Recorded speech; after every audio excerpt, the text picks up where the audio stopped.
خب دوامی میدانداری بچه ها را نظارت کنید. یک بار دیگر شریف جان و دوری بعدی رفت در مرحله نیمانی های نیروسنجیش با کسی دایر بگردد که حالا وقت مشخص را اینجا با موفقانه انجام دهد. در این گلیم دو پهلوان گرانوزن رشتان زمین سعید امین و شمشاد.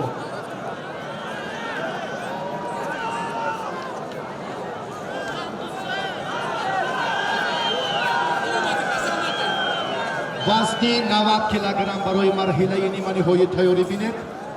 معلوم است بچه ها میدونه نه؟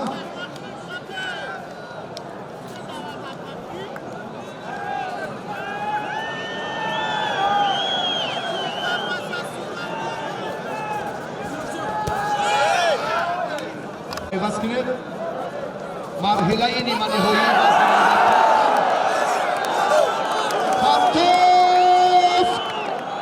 حلال تشکر.